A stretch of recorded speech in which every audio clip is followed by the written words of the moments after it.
reciente descripción.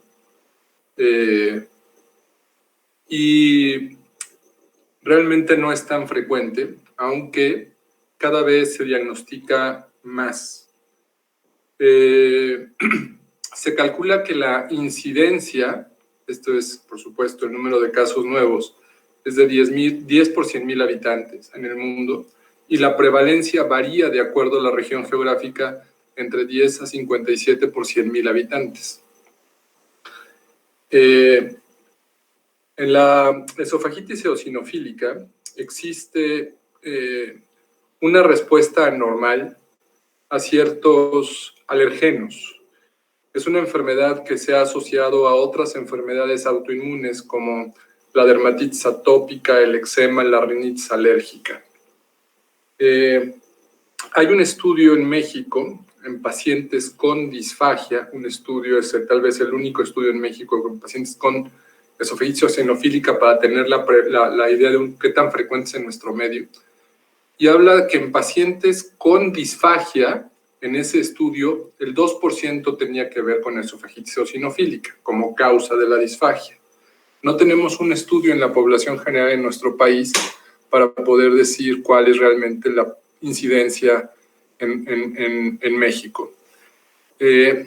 Decíamos, pues, que tiene un sustrato inmune a partir de la presentación de antígenos, que se han mencionado antígenos en los alimentos y antígenos aéreos. La célula dendrítica presentadora de antígenos produce una respuesta o estimula a los linfocitos para producir una respuesta TH2 y se liberan diferentes citocinas, tal vez de las más importantes, interleucina 5, interleucina 14, la eotaxina, la oncostatina M y el factor de transformación y crecimiento beta. Esas diferentes citocinas, bueno, a excepción del factor de transformación beta, lo que hacen es generar la atracción de eosinófilos hacia la mucosa del esófago, además de producir un aumento en la permeabilidad del esófago, proliferación de células plasmáticas y de eosinófilos. El factor de transformación beta lo que hace es una alteración en la remodelación, en el depósito de colágeno y subsecuente fibrosis en el tejido esofágico. El cuadro clínico generalmente se manifiesta con disfagia crónica o intermitente. Hay gente que tiene impactación del alimento. Puede haber síntomas de enfermedad por reflujo refractario. Puede haber dolor torácico. Pero fundamentalmente, digamos, se caracteriza por disfagia y por la impactación del alimento. El cuadro clínico sugiere la posibilidad diagnóstica, por supuesto, pero el diagnóstico es histológico. En la endoscopía hay datos que aumentan la posibilidad de la existencia de esta enfermedad. Pueden haber pliegues longitudinales, anillos, estenosis, exudados blancos, diferentes manifestaciones que hacen que la persona que hace la endoscopía biopsíe el esófago. Puede haber también alteraciones en la vascularidad, cambia el color del esófago, puede haber disminución de la distensibilidad. Y cuando uno biopsia, cuando es esofagitis eosinofílica, se requiere un mínimo de 15 eosinófilos por campo de gran resolución. Otro dato histológico es la espongiosis. ¿Qué es la espongiosis? ¿Alguien?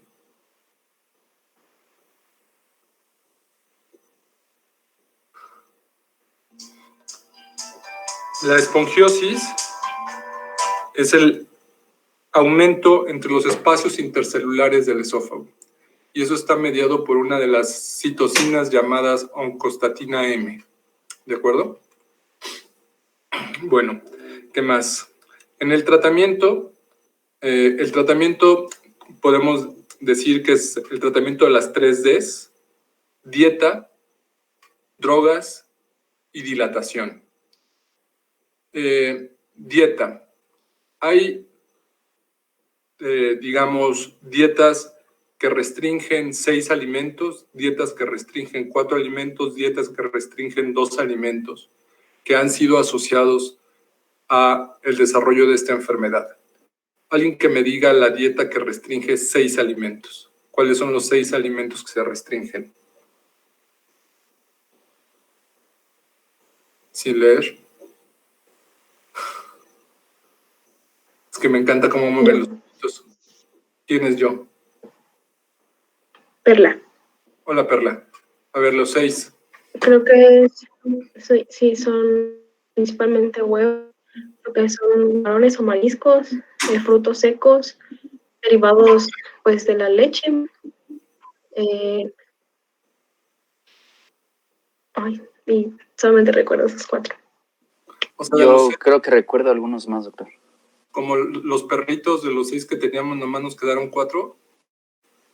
A ver, huevo, lácteos, nueces, soya, trigo y huevo. ¿De acuerdo? Los mariscos también entran en eso, ¿no, doctor? Pescados y mariscos. Sí. Esos son los 6. Con una dieta que restringe esos 6 alimentos, la tasa de respuestas, tanto clínica como histológica, es alta. El problema es que, pues digamos que la aceptación de la dieta no es tan frecuente porque dejan de comer muchas cosas y entonces es un poco difícil la adherencia al tratamiento.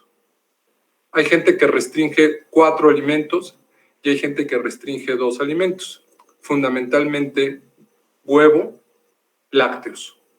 ¿De acuerdo? Con las dietas hay gente que responde. Sin embargo, hay personas que la dieta es no lo suficientemente útil y se tienen que utilizar medicamentos, o también se puede utilizar la dieta y los medicamentos. ¿Cuál es el primero de los medicamentos que se pueden utilizar? Los inhibidores de bomba de protones. Hasta el 50% de la esofagitis eosinofílica responde a los IBPs. Pero si no responde a los IBPs y a la dieta, tenemos las opciones de esteroides. Esteroides ya sea inhalados o digeridos. Fluticasona y budesonida principalmente. La idea es tener al paciente, sin actividad de la enfermedad, porque si la enfermedad persiste, el paciente va a desarrollar las complicaciones. Esto es la fibrosis en el esófago, con la consecuente estenosis, y va a tener el paciente disfagia y van a tener que dilatarlo. Entonces, la idea es que si el paciente ya tiene esofagitis eosinofílica, tener un esquema de tratamiento que permita que no desarrolle la fibrosis. ¿De acuerdo? Hay medicamentos que se están probando que son anticuerpos monoclonales contra interleucina 5, pero todavía no están aprobados y todavía no hay fases 3 de estos estudios. ¿Dudas o preguntas de esofagitis eosinofílica?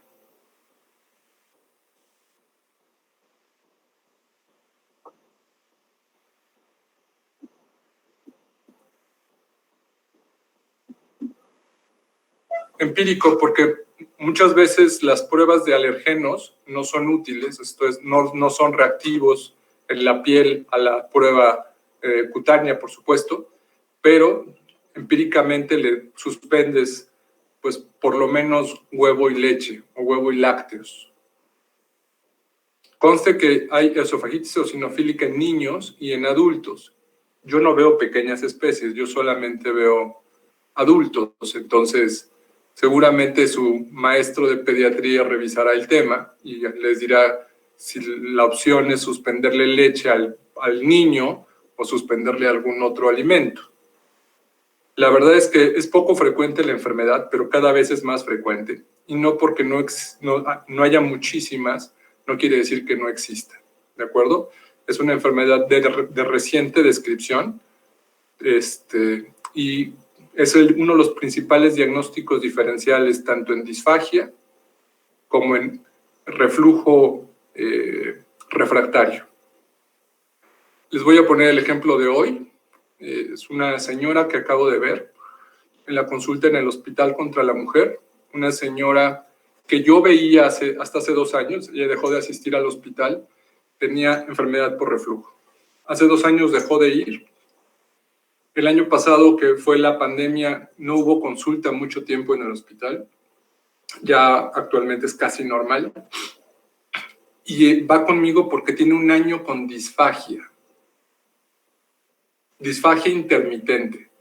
La señora no es una varita de nardo, o sea, está, digamos, pues, como si se hubiera comido 10 campanitas. Y cuando uno escucha que dice, tengo disfagia media intermitente,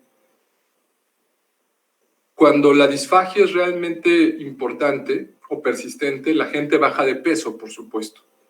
Pero la señora sí se queja de que se le atora la comida y a veces tiene que vomitar. Le hicieron una endoscopía en enero y quien se la hizo dice que ve engrosado el tercio inferior del esófago, que tiene, según él, aumento del tono del esfínter esofágico. No se puede saber porque no le hizo una manometría, pero lo vio, digamos, no guango, sino al revés, fruncidón, para que lo entiendan. Ok.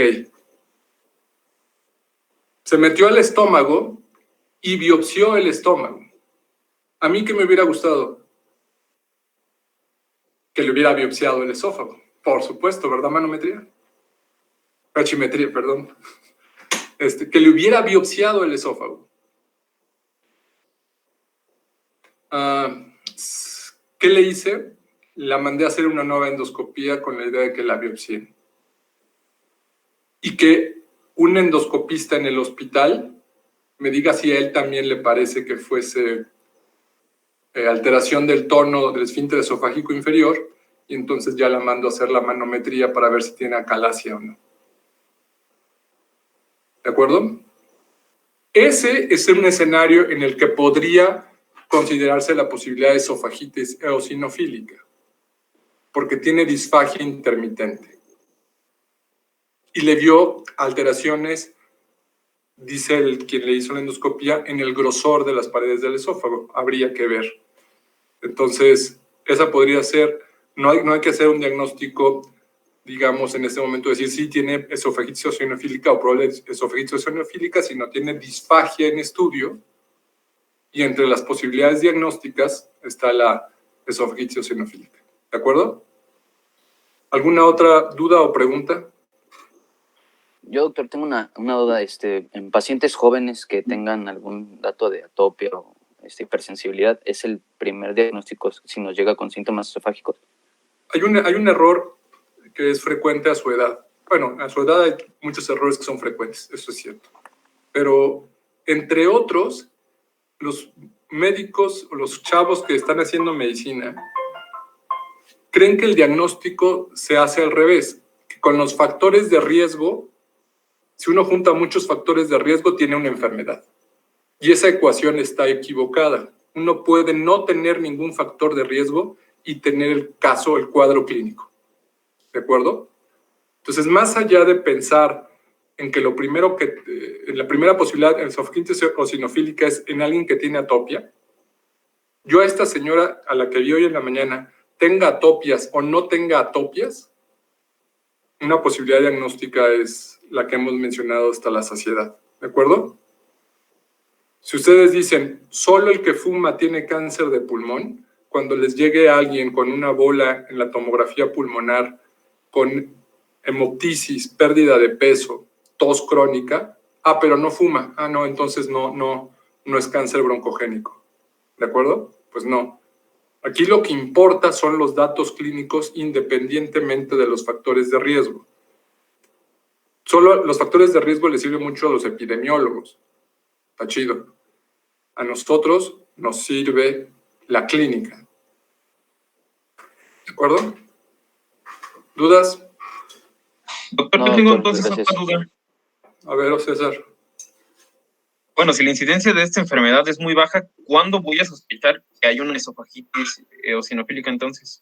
Acabo de poner un ejemplo de una paciente que puede tener esofagitis eosinofílica. ¿Es el único escenario? ¿Con disfagia intermitente? No, les mencioné el cuadro clínico. Dolor torácico, impactación del alimento, reflujo refractario, etc. En esas personas no es que yo crea que tienen esofagitis eosinofílica. En esas personas lo que necesitan es una endoscopía. Y si en la endoscopía le veo exudados, pliegues, anillos, alteraciones de la distensibilidad, alteraciones de la vascularidad, whatever, la biopsiaré. Y si tiene más de 15 eosinófilos por campo, le diré, ¿tiene usted esofagitis eosinofílica? ¿Alguna otra pregunta?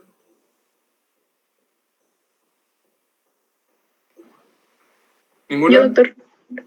¿Quién es yo? Perla. Ujú. Diga. Sí, ¿el factor genético es importante en este caso de eosinofílica o se da de forma esporádica? O sea, ¿tiene mayor importancia el factor esporádico? A ver, en todas las enfermedades que son autoinmunes hay una predisposición genética. De hecho, en muchas enfermedades crónicas hay una predisposición genética. Aquí la cuestión es una respuesta anormal a alergenos tanto del alimento como aéreos. Pero no hay, digamos, como en otras enfermedades autoinmunes, ya identificados los alelos o los genes en donde exista la alteración. Conocemos la fisiopatología, pero la genética de enfermedades como de esofagitis eosinofílica todavía no la conocemos. Seguramente tiene que ver como casi todas las enfermedades. ¿Alguna otra? ¿No? Es más Creo que frecuente. no, doctor. Es más frecuente en hombres, 3-1. Normalmente afecta después de los 40 años, entre los 40 y los 60 años. En algunos países es la principal causa de endoscopías por impactación del alimento. En algunos países hasta el 50% de las disfagias tienen que ver con esofagitis eosinofílica. En nuestro país pues no conocemos muy bien los datos.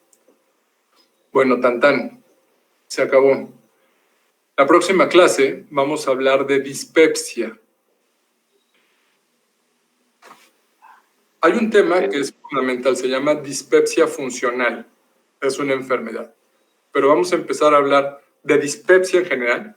La dispepsia se divide en orgánica y funcional. Vamos a hablar de dispepsia. Después nos inclinamos a dispepsia funcional y después hablaremos de las otras causas de dispepsia orgánica. ¿Sabes? Ok, ¿Están doctor. teniendo clases normales?